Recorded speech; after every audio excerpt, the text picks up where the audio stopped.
সূরা আওয়াজের 40 নম্বর আয়াতে আল্লাহ বলছেন, তোমাদের ভিতরে অবস্থানকারী মুহাম্মদ সাল্লাল্লাহু আলাইহি ওয়াসাল্লাম কারোর বাবা নয়, তিনি আল্লাহর রসুল এবং শেষ নবী। আল্লাহর রসুল এবং শেষ নবী কথাটার তাৎপর্যটা এমনটাই, আল্লাহর রসুল তিনি বর্তমান ওই পিরিয়ডে রসুল পদে ভূষিত ছিলেন, উনি আল্লাহর রসুল। এবং শেষ নবী কথার অর্থ হচ্ছে নিশ্চয়ই রসুল শেষ নয়। শেষ নবী কথাটা বলায় এটা প্রমাণিত হয় যে নিশ্চয় উনি শেষ রসুল নয়। যদি শেষ রসুল হতো তাহলে রসুলের আগেই কিন্তু খাতামার রসুল শব্দ আসতো, খাতামার নবী শব্দ এসেছে, এতে প্রমাণ হয় যে উনি শেষ রসুল নয়। যদি উনি শেষ রসুল হতো তাহলে এখানে নবীর আগে শেষ শব্দ আসতো না, খাতামুন নবী, নবীর শেষ এটা বলা হয়েছে। তার মানে রসুলের আগে শেষ বা খাতাম শব্দ না আসায় এটা প্রমাণ করে যে নবী মুহাম্মদ সাল্লাল্লাহু আলাইহি ওয়াসাল্লাম তিনি শেষ নবী, অথচ তিনি শেষ রসুল নয়। বর্তমানে আমাদের ধর্মটাকে যদি আমরা পার্সেন্ট ভাগাভাগি করি তাহলে নবীর প্রতি আমাদের কয়টা দায়িত্ব, কয়টা কর্তব্য, আর রসুলের প্রতি কয়টা দায়িত্ব, কয়টা কর্তব্য। কর্মযজ্ঞের মাধ্যমে নবী এবং রসুলের সংজ্ঞাটা, পার্থক্যটা নির্ণয় করার জন্য আমার এই আজকের কথাটা আপনাদের মনোযোগ সহকারে শুনতে হবে। সেটা হচ্ছে নবী শেষ, তাই নবীর হাত আল্লাহর হাত এটা বলে নাই, কারণ নবী এক সময় শেষ হয়ে যাবে, আল্লাহ কিন্তু বর্ত থাকবে। যদি নবীর হাত আল্লাহর হাত বলা হতো তাহলে নবী শেষ হওয়ার সাথে সাথে আল্লাহর হাত ধরার প্রক্রিয়াটাও শেষ হয়ে যেত। যেহেতু বলা হয়েছে তোমার উপস্থিত যারা তোমার হাতে বায়াত গ্রহণ করে, বায়াতের প্রক্রিয়াটা হচ্ছে রসুলের আনুগত্যের মাধ্যমে।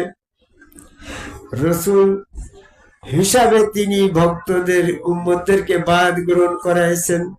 তাহলে যারা রসুলের কাছে বায়াত গ্রহণ করে তারা তো আল্লাহর কাছে বায়াত গ্রহণ করে, আর রসুলের হাতটা আল্লাহর হাত হয়ে যায়। যারা রসুলের আনুগত্য করে তারা তো আল্লাহ আনুগত্য করলো। সূরা নেসার 80 নম্বর আয়াত, এখানে কিন্তু নবী শব্দ বলে নাই। যদি নবী শব্দ বলতো, নবীর আনুগত্য করলে আল্লাহর আনুগত্য হতো, এটা যদি বুঝাতো তাহলে নবী এক সময় শেষ হয়ে যাবে। কিন্তু আল্লাহর আনুগত্য করা তো শেষ হচ্ছে না, আল্লাহ তো বর্ত থাকছে। তাহলে আল্লাহ পাকের আনুগত্যের সিস্টেমটা বন্ধ হয়ে যেত। এই জন্য আল্লাহ সূক্ষ্মদর্শী মহাজ্ঞানী, আল্লাহর আনুগত্যের প্রক্রিয়া বুঝাতে গিয়ে প্রক্রিয়ার ব্যাপারে নবী শব্দ আসে নাই। রসুলের আনুগত্য করলে আল্লাহর আনুগত্য হয়, এমনটা বলা হয়েছে। যে নবী তোমাকে পবিত্র করবে এমন কোনো আয়াত কোরআনে আসে নাই। যদি পবিত্র করার দায়িত্বটা নবীর পরে দেওয়া হতো, নবী তোমাকে পবিত্র করবে এমনটা যদি আয়াত হতো, তাহলে কিন্তু নবী শেষ হয়ে যাওয়ার পরে পবিত্র হওয়ার আর কোনো সুযোগ থাকতো না। ঠিক আছে কথা? সূরা বাকারার 151 নম্বর আয়াতে এখানে নবী শব্দ আসে নাই, রসুল তোমাকে পবিত্র করবে। এই রসুল পবিত্র করবে কথা দিয়ে এখানে নবী শব্দ না আসায় এটা প্রমাণ করে যে মানুষের পবিত্র হওয়ার কাজটা যতদিন পর্যন্ত থাকবে রসুল ব্যবস্থাটা ততদিন পর্যন্ত থাকবে। ঠিক না কথা? এই ক্ষেতে এই ফসলে পোকা লাগার প্রক্রিয়া যতদিন থাকবে, মেডিসিন দেওয়ার পদ্ধতিটা ততদিন চালু থাকবে। পোকা লাগার পদ্ধতি যদি চালু থাকে আর মেডিসিন দেওয়া যদি বন্ধ হয়ে যায়, তাহলে তো এরকম ভাবে ফসল হবে না। মানুষ অপবিত্র মানুষকে পবিত্র করার দায়িত্বটা ততদিন থাকবে, প্রক্রিয়াটা ততদিন চালু থাকবে যতদিন মানুষ অপবিত্র থাকবে। যদি পবিত্র হওয়ার কাজটা নবীর পরে দিত, তাহলে নবী শেষ, তারপরে যারা জন্মগ্রহণ করবে তাদের পবিত্র হওয়ার আর কোনো উপায় থাকে না। এই জন্য আল্লাহ সূক্ষ্মদর্শী মহাজ্ঞানী তিনি কিন্তু মানুষকে পবিত্র করার দায়িত্বটা নবীর পরে না দিয়ে রসুলের পরে দিয়েছে। কারণ রসুল ব্যবস্থা শেষ হবে না, রসুল ব্যবস্থা চলমান থাকবে, মানুষের পবিত্র করার সাবজেক্টটাও চলমান থাকবে, আর রসুল ব্যবস্থাটাও চলমান থাকবে। যদি পবিত্রকরণের দায়িত্বটা, কর্তব্যটা, কাজটা চলমান থাকে আর রসুল ব্যবস্থা যদি না থাকে, তাহলে পবিত্র করার কাজটা কিরা করবে? যদি পবিত্র করার কাজটা আল্লাহ নিজে স্বয়ং হাতে রাখতো, তাহলে তো রসুল বাদেই আল্লাহ যখন বর্ত থাকছে আমরা পবিত্র হতে পারতাম। কি ও সভাপতি সাহেব, কথাটা এমনটা না? আল্লাহ রাব্বুল আলামিন নিজে মানুষকে পবিত্র করার দায়িত্বটা হাতে রাখে নাই, পবিত্র করার দায়িত্বটা দিয়েছে রসুলের পরে। মানুষ শয়তান থেকে অপবিত্র হবেই হবে, কারণ মানুষ তো আল্লাহর শরণে গাফেল হয়ে যায়, আর আল্লাহর শরণে গাফেল হয়ে গেলে শয়তান যুক্ত হয়। সূরা যুকরুফের 36 নম্বর আয়াত। আর শয়তান যেহেতু মরে নাই, রোজ কিয়ামত পর্যন্ত শয়তান জীবিত থাকবে, আর রোজ কিয়ামত পর্যন্ত মানুষ আল্লাহর শরণে যারা যারা গাফেল হবে তাদের সাথে শয়তান যুক্ত হবে। এই শয়তান যুক্ত অপবিত্র মানুষটাকে পবিত্র করার দরকার হবে, আর পবিত্র করার কাজটা যেহেতু আল্লাহ হাতে রাখে নাই, ওই কাজটার দায়িত্ব দিয়েছে রসুলের পরে, তাহলে রসুল ব্যবস্থায় চলমান থাকা লাগবে গো। এই জন্য নবী যখন শেষ হয়ে যাবে, নবী তোমাকে পবিত্র করবে এমন আয়াত কোরআনে আসে না। এসেছে কি রসুল তোমাকে পবিত্র করবে, তাহলে রসুল পবিত্র করবে, এই জন্য রসুল ব্যবস্থা চলমান থাকবে। সূরা বাকারা 151 নম্বর আয়াতে রসুল তোমাকে পবিত্র করবে। সাহাবারা প্রশ্ন করলি, ইয়া রাসূলুল্লাহ, আল্লাহ পাক তো সমস্ত ক্ষমতার মালিক, আল্লাহ তো সবকিছু করতে পারে, হও বললে সাগর পাহাড় হয়ে যায়, হও বললে পাহাড় সাগর হয়ে যায়, হও বললে মৃত্যু জীবিত হয়ে যায়, হও বললে জীবিত মানুষ মৃত্যু হয়ে যায়। আল্লাহ পাকের এরকম ক্ষমতা এরকম। আল্লাহ যখন কোনো কিছু সৃষ্টি করতে মন স্থির করে, সেই বিষয় শুধু বলে হও, আর তা হয়ে যায়। সূরা মরিয়মের 35 নম্বর আয়াত। তাহলে মানুষকে পবিত্র করার ব্যাপারটা তো আল্লাহ পাকের ক্ষেত্রে 1-2 ব্যাপার, সহজ ব্যাপার। এই মাসুম তুমি পবিত্র হয়ে যাও, আল্লাহ যদি এমনটা ভুলে যায় তাহলে তো পবিত্র হয়ে যায়। এত সহজ একটা কাজ আল্লাহ নিজের হাতে না রেখে, বান্দাকে পবিত্র করার কাজটা আল্লাহ নিজের হাতে না রেখে রসুলের কাছে দায়িত্বটা কেন দিল গো? এখান তো একটা প্রশ্ন আসতে পারে। এই প্রশ্নের সমাধানটাই আমাদের জানা দরকার। মানুষ পবিত্র হয় কখন? পবিত্র থেকে অপবিত্র হয় যখন শয়তান যুক্ত হয়। শয়তান যুক্ত মানুষটা অপবিত্র হয়ে গিয়েছে। এই অপবিত্র এই শয়তানযুক্ত মানুষটা আল্লাহর কাছে যখন যাচ্ছে সেজদা দিচ্ছে, তখন শয়তান তার সাথে থেকেই যাচ্ছে গো ওয়াজেদ আলী। কারণ শয়তান তো আল্লাহকেই সেজদা করে, আল্লাহকে প্রভু বলে, আল্লাহর কাছে আত্মসমর্পণ করে, আল্লাহরই আনুগত্য করে, আল্লাহরই প্রশংসা গুণকীর্তন করে। সে তো ওই ব্যক্তির সাথে যখন থেকে যাচ্ছে, আর ওই ব্যক্তি যখন আল্লাহকে সেজদা করছে, আর ওই ব্যক্তির সাথে সাথে থেকে আল্লাহকে সেজদা করতে তার আপত্তি নাই। এই জন্য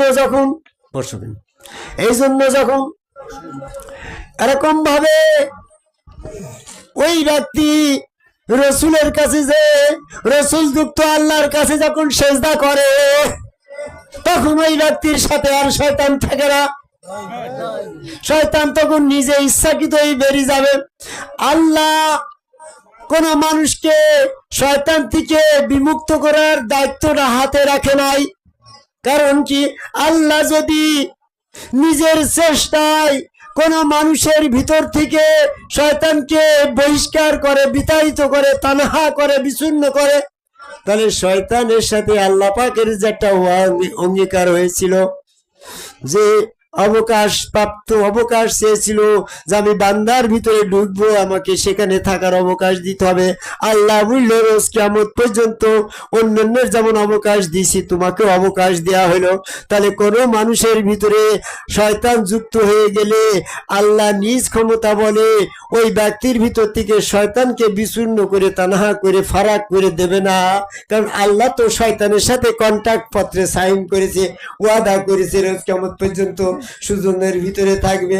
আল্লাহ যদি তার নিজ পাওয়ার বলে সুজনের ভিতর থেকে শয়তানকে বের করে দেয় সুজনের ওয়াদা মুনাজাত অনুসারে, তাহলে তো শয়তান তো আল্লাহর কাছে যাই বলবে, আল্লাহ তুমি অঙ্গীকার ভঙ্গ করেছো। আল্লাহ তো অঙ্গীকার ভঙ্গ করে না। এই জন্য শয়তান থেকে পবিত্র হওয়ার কাজটা আল্লাহ নিজ হাতে না রেখে রসুলের কাছে দিয়েছে। রসুলের কাছে যখন ওই ব্যক্তি রসুল যুক্ত আল্লাহকে যখন সেজদা করবে, তখন শয়তান সেই ব্যক্তির ভিতরে ইচ্ছাকৃতই থাকবে না। কারণ সে তো আদম আলাইহিস সালামকে সেজদা না করে কাফের হয়েছে। যদি রসুলকে সেজদা করে, রসুল তো আদম বংশধরী, এই জন্য রসুলের কাছে সেজদার মাধ্যমে পবিত্র হওয়ার দায়িত্বটা দিয়েছে। এই জন্য সাহাবারা যখন প্রশ্ন করলি, ইয়া রাসূলুল্লাহ, পবিত্রকরণের দায়িত্বটা আল্লাহ নিজের হাতে রাখে নাই কেন, রসুলের কাছে দিল কেন? আল্লাহ তখন এটা বলছে যে রসুল তোমাকে পবিত্র করবে, এই জন্য যে রসুলের কাছে সেজদা দিলে শয়তান নিজের থেকেই বেরিয়ে যাবে, ওই সেজদাকারী তখন পবিত্র হয়ে যাবে। যে সেজদার মাধ্যমে পবিত্র হবে, সেই সেজদাটা তো আল্লাহর কাছে দিলে আল্লাহর সাথে শয়তান তো আল্লাহকে সেজদা করতে আপত্তি করছে না।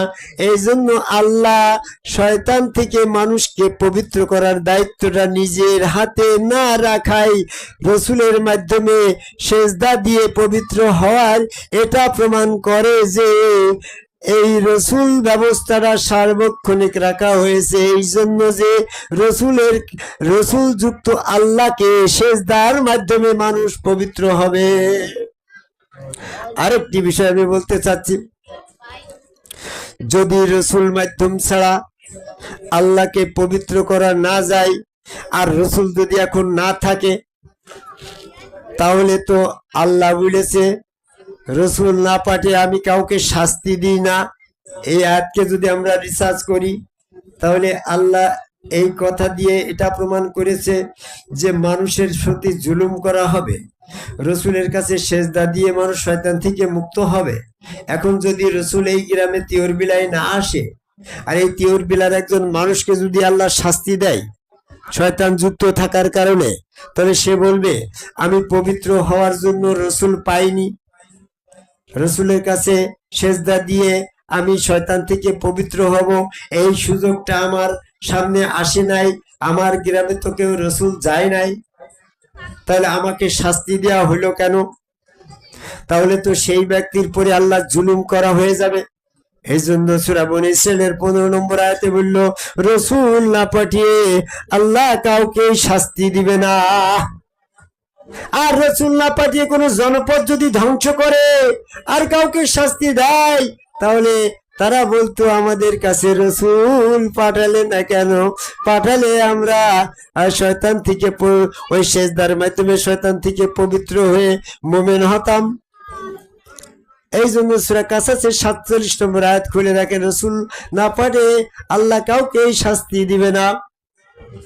আমার প্রসঙ্গ যেটা ছিল যে নবীর সাবজেক্টটা আলাদা, নবীর প্রতি দরুদ শরীফ পাঠ করার ব্যাপারে আমার কোনো মাধ্যম লাগছে না, ওটা আমি সরাসরি পারি। এরকম ভাবে আলহামদুলিল্লাহ বলতে গেলে আমার রসুল লাগছে না, সরাসরি আমি এটা আল্লাহর প্রশংসা করতে পারি।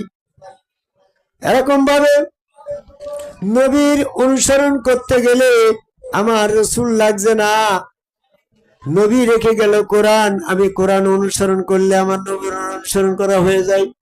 নবীকে বিশ্বাস করতে গেলে আমার কোনো রসুল লাগছে না, আমি মুহাম্মদ সাল্লাল্লাহু আলাইহি ওয়াসাল্লামকে নবী হিসাবে বিশ্বাস করলাম আত্মিক ভাবে, এখানে কোনো রসুলের প্রয়োজন নাই। আমি নবীকে বিশ্বাস করলাম, নবীর মহব্বত করলাম, এখানে আমি সরাসরি পারছি।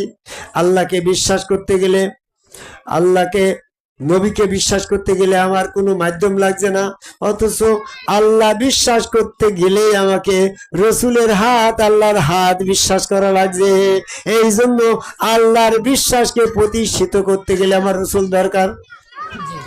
আল্লাহকে সেজদা করতে গেলে সরাসরি আমি আল্লাহকে পাচ্ছি না, এই জন্য রসুলের মাধ্যমে আল্লাহকে সেজদা করা লাগছে।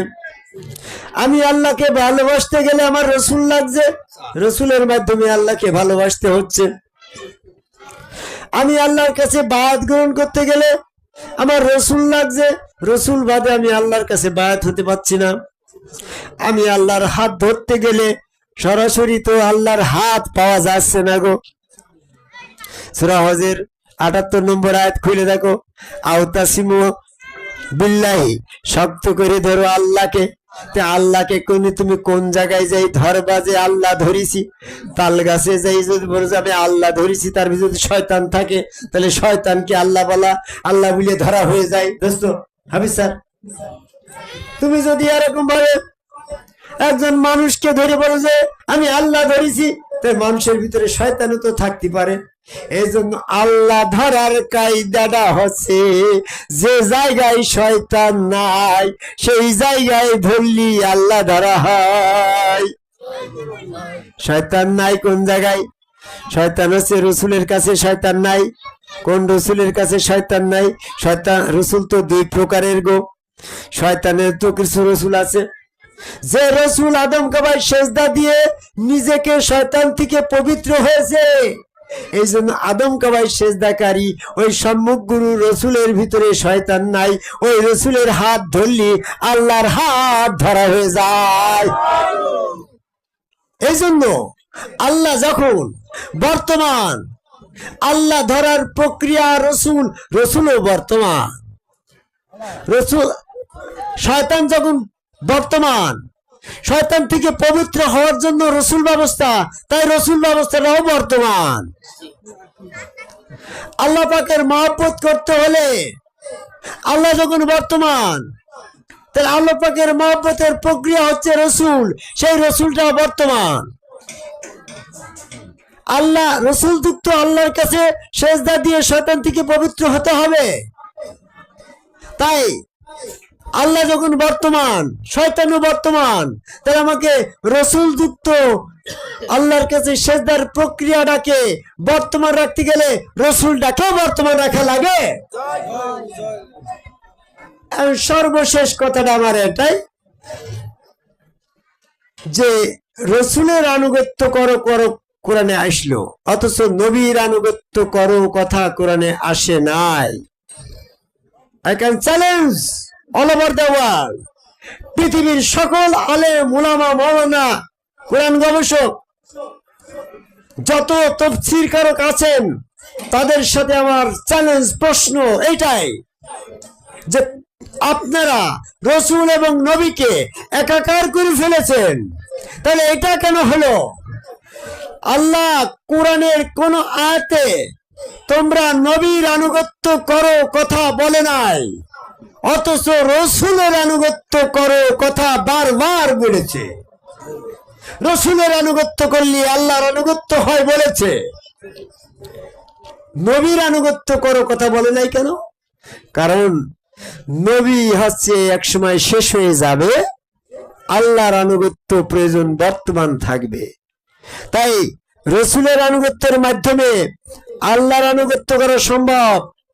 তাই নবীর আনুগত্যের মাধ্যমে যদি আল্লাহর আনুগত্যের আয়াত আসতো, তাহলে নবী যেহেতু শেষ, নবীর আনুগত্য করাও শেষ, নবীর আনুগত্যের মাধ্যমে আল্লাহর আনুগত্য করার প্রক্রিয়া প্রসেসিংটাও শেষ হয়ে যেত। এই জন্য আল্লাহ সূক্ষ্মদর্শী মহাজ্ঞানী তিনি রসুলের আনুগত্যের মাধ্যমে আল্লাহর আনুগত্য করার কথা বলাই এটা প্রমাণ হয় যে রসুল ব্যবস্থা সার্বক্ষণিক, নবী ব্যবস্থা শেষ। যদি নবী ব্যবস্থা সার্বক্ষণিক হতো তাহলে পরে নবীর আনুগত্যের মাধ্যমে আল্লাহর আনুগত্য হবে এমনটা আয়াত আসত। যেহেতু নবীর আনুগত্য করো কথা কোরআনে নাই, কারণ নবী একসময় থাকবে না, নবী না থাকলে অনুপস্থিত ব্যক্তির কোনো আনুগত্য করা যায় না। নবীর আনুগত্য করো কথা যদি কোরআনে আসতো তাহলে যতদিন নবী থাকবে ততদিন আনুগত্য করা সম্ভব হবে। যখন নবী উফাত হয়ে যাবে, তার পরবর্তীতে যারা জন্মাবে তাদের ক্ষেত্রে ওই নবীর আনুগত্য করো এই আয়াতটা পালন করা অসম্ভব হয়ে যাবে, জুলুম হয়ে যাবে। আল্লাহ কার উপর জুলুম করে না। এই জন্য টোটাল কোরআন গবেষণা করে আমি বললাম, দেখলাম রসুলের আনুগত্য করো কথা কোরআনে আসছে, অথচ নবীর আনুগত্য করো কথা কোরআনে আসে নাই। এতেই প্রমাণ হয় নবী শেষ, রসুল ব্যবস্থা চলমান। এই চলমান রসুল, যার যার গুরু তার তার রসুল।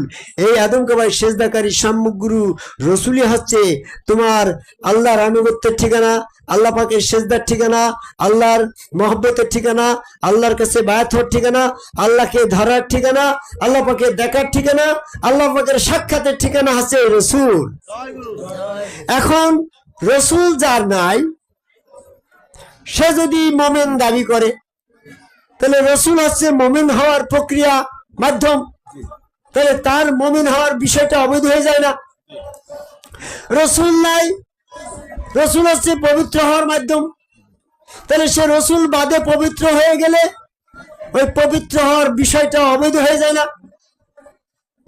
রসুল হচ্ছে আল্লাহ পাকের কাছে সেজদার মাধ্যম, রসুল যদি না থাকে তার ওই সেজদারও তো অবৈধ হয়ে যায়, সেরেক হয়ে যায়।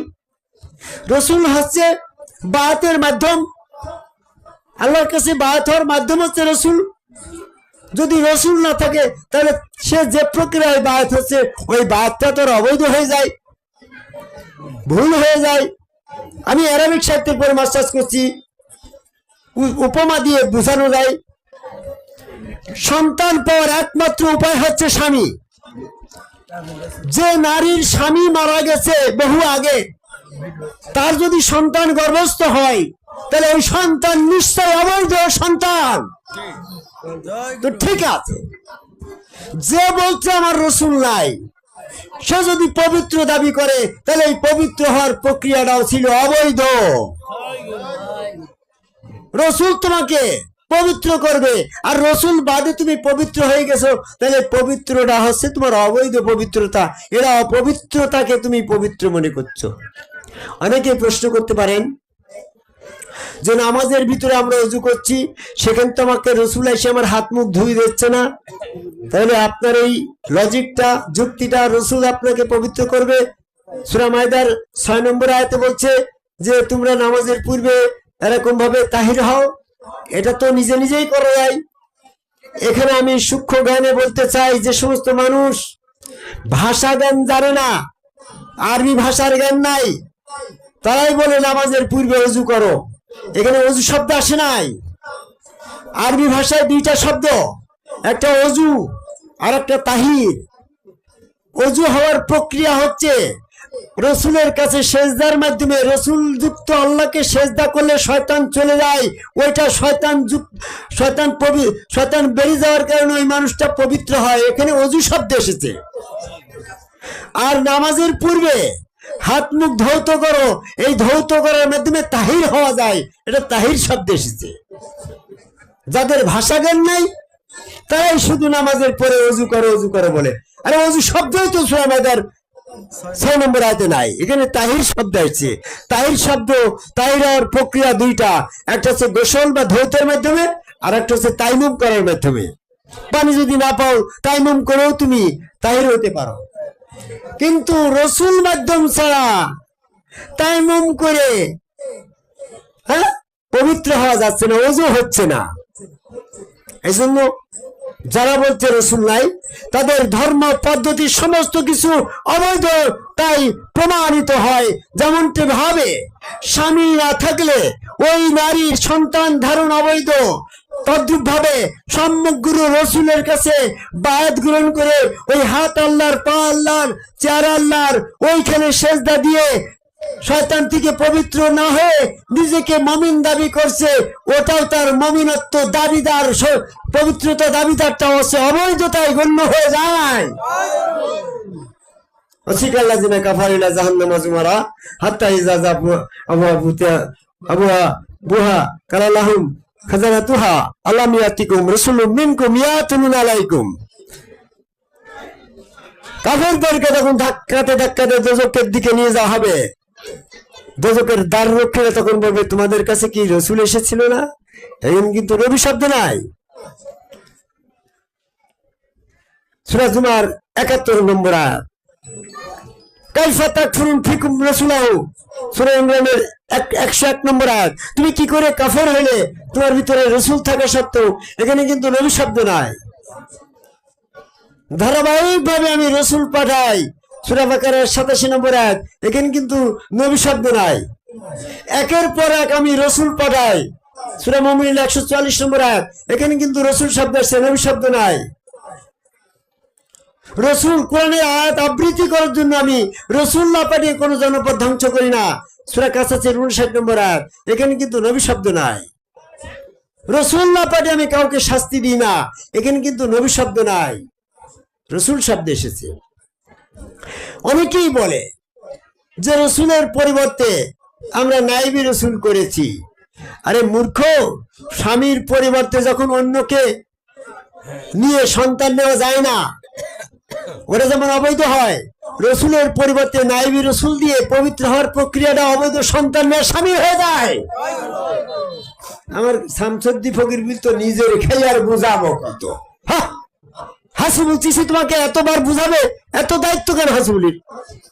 তুমি নিজের থেকে বোঝার চেষ্টাই করো না। নাইবি রসুল দিনের ক্ষেত্রে সম্পূর্ণ অবৈধ একটা প্রক্রিয়া। কি বোঝেন না কথা? কারণ রসুল না পারে আমি কাউকে শাস্তি দেব না, এখানে রসুল অথবা নাইবি রসুলের কথা বলে নাই, রসুল অথবা পীর সাহেবের কথা বলে নাই, রসুল অথবা উল্লামারের কথা বলে নাই, রসুল অথবা আমির সাহেবের কথা বলে নাই, রসুল অথবা ইমাম সাহেবের কথা বলে নাই, রসুল অথবা এরকম ভাবে মৌলানাদের কথা বলে নাই। সরাসরি রসুল শব্দ এসেছে। যার যার রসুল নাই, তার তার ব্যাপারটাও এরকম। যারা যারা রসুলকে আনুগত্য না করবে, তাদের ক্ষেত্রে দিনের আনুগত্য করা, আল্লাহর আনুগত্য করার কোনো মাধ্যম যদি থাকতো, তাহলে আল্লাহ পাক কেন বলল আল্লাহর আনুগত্যের প্রক্রিয়া হচ্ছে রসুল? আল্লাহ পাক কেন বলল কুল ইন কুনতুম তুহিব্বুনাল্লাহ ফাত্তাবিউনি, যদি তোমরা আল্লাহকে ভালোবাসতে করো তার প্রক্রিয়া হচ্ছে রসুল? আল্লাহ পাক কেন বলল রসুলের কাছে বায়াত হলে আল্লাহর কাছে বায়াত হয়? আল্লাহ পাক কেন বলল রসুলের হাতের পরে আল্লাহর হাত? এই জন্য আজান হয়ে গেল, আমাদের পরবর্তী প্রক্রিয়া হবে। ধন্যবাদ।